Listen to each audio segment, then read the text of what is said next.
আজকে আমার খুবই আনন্দের দিন এইটুকু ভেবে যে 2016 সালে আমি যে মঞ্চ নাটকটি লিখেছিলাম হাসন জানের রাজা, এটা 3টা পরম্পরা পার হয়ে এখন আমেরিকার কেনেডি সেন্টারে মঞ্চস্থ হতে যাচ্ছে 28 সেপ্টেম্বর সন্ধ্যায়।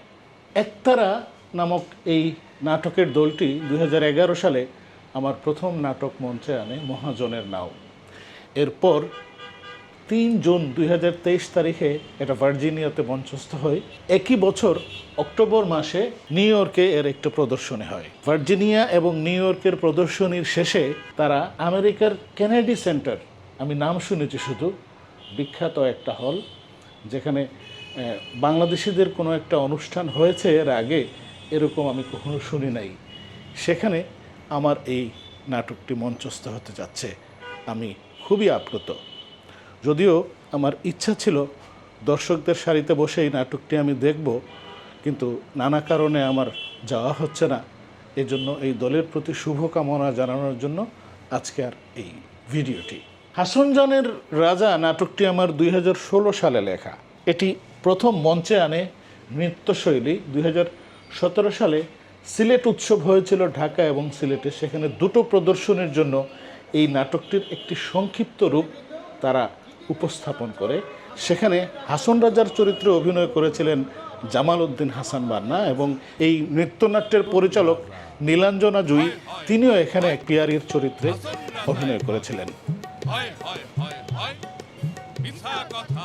2018 সালের এপ্রিল মাসে এই নাটকটি মঞ্চে আনে প্রাঙ্গণে মোর নামক নাটকের দল।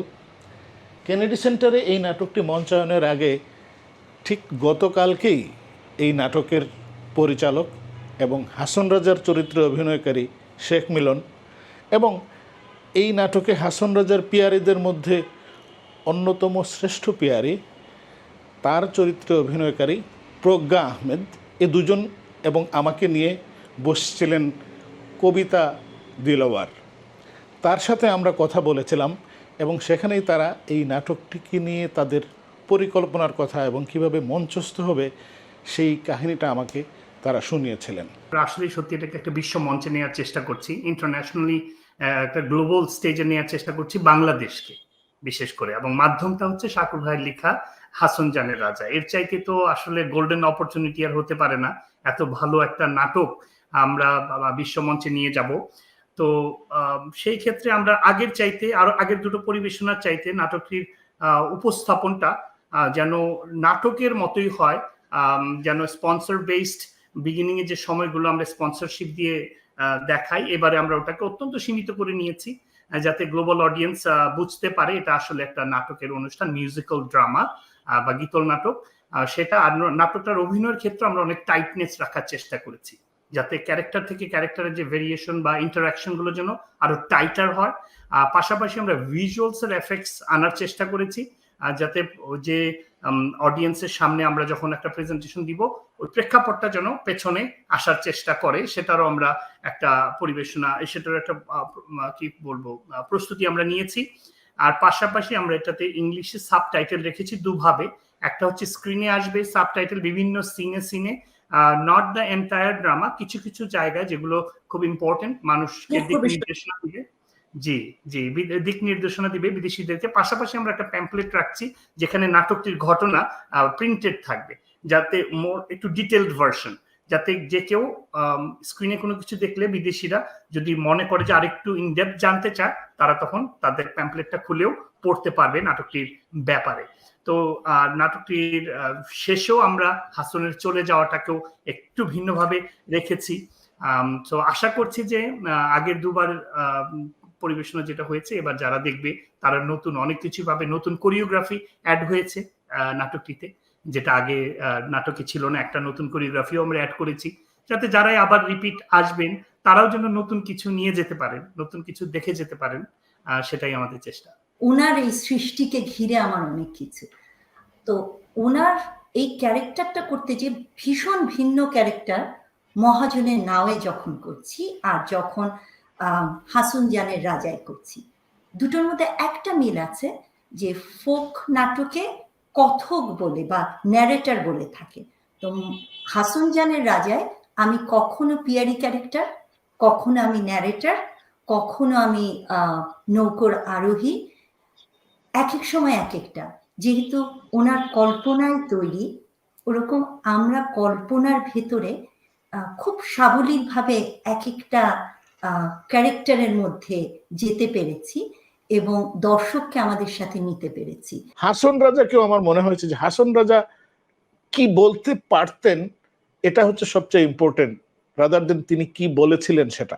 খুব চমৎকার স্ক্রিপ্টটা হয়েছে, যেটুকু আমরা দেখতে পেয়েছি, এবং আশা করছি যে আবার এর চাইতে আরো আরো একটা সুন্দর পরিবেশনা, আরো গোছানো, আরো উন্নত, আন্তর্জাতিক মানের একটা পরিবেশনা আমরা কেনেডি সেন্টারে দেখতে পাবো।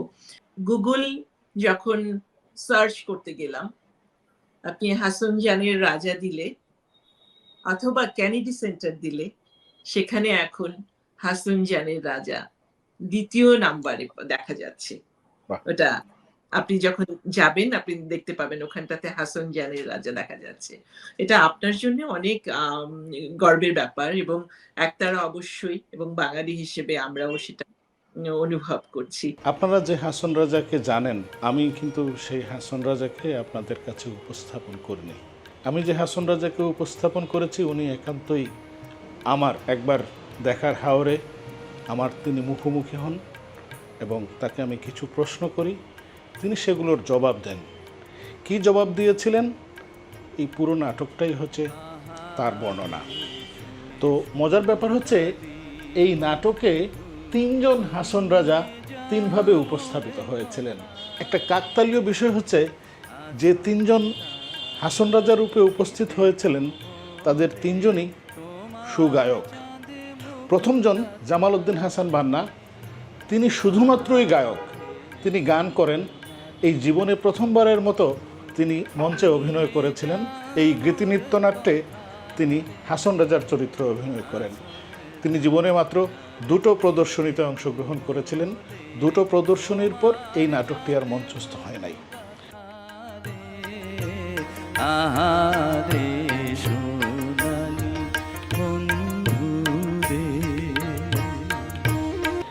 পরের নাটক প্রাঙ্গণে মোড়ের হাসন রাজাতে রামিজ রাজু অত্যন্ত সুঅভিনেতা, সুকণ্ঠের অধিকারী এবং সুগায়ক, এবং হাসন জানের রাজার মূল মিউজিক কম্পোজিশনটাও তার করা।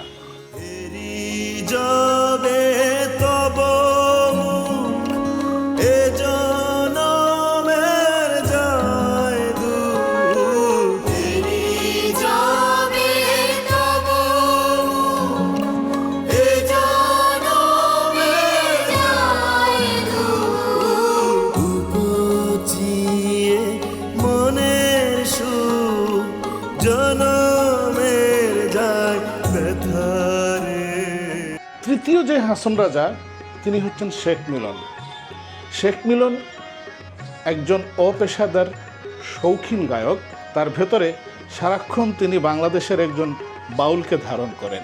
তার এই বাউলিয়ানাপনাটাকেই তিনি মঞ্চে এনেছেন। কখনো তিনি শাহ আব্দুল করিম, কখনো হাসন রাজা। আরে পাকনা সুনা মাহার লোকে বলে, ওহ বলে রে ঘর বাড়ি ভালা নাই আমার। এ নাটকটির আরেকটি সংবাদ আছে। রাজশাহী বিশ্ববিদ্যালয়ের বাংলা বিভাগের অধ্যাপক, সংস্কৃত ভাষার বিশেষজ্ঞ, যিনি এর আগে অনেকগুলো উর্দু এবং হিন্দি কবিতার বইয়ের বাংলা অনুবাদ করেছেন, তিনি প্রথমবারের মতো বাংলাদেশের একটা কাব্যনাটককে হিন্দি ভাষায় রূপান্তর করেছেন। এই হাসন জানের রাজা নাটকটির হিন্দি অনুবাদ হচ্ছে হাসন জান কা রাজা। হিন্দিভাষী পাণ্ডুলিপি এর মধ্যে ভারতের কয়েক জায়গায় পাঠানো হয়েছে। হয়তো খুব শীঘ্রই ভারতের কোনো একটি দল হিন্দি ভাষায় এই নাটকটি মঞ্চস্থ করবে।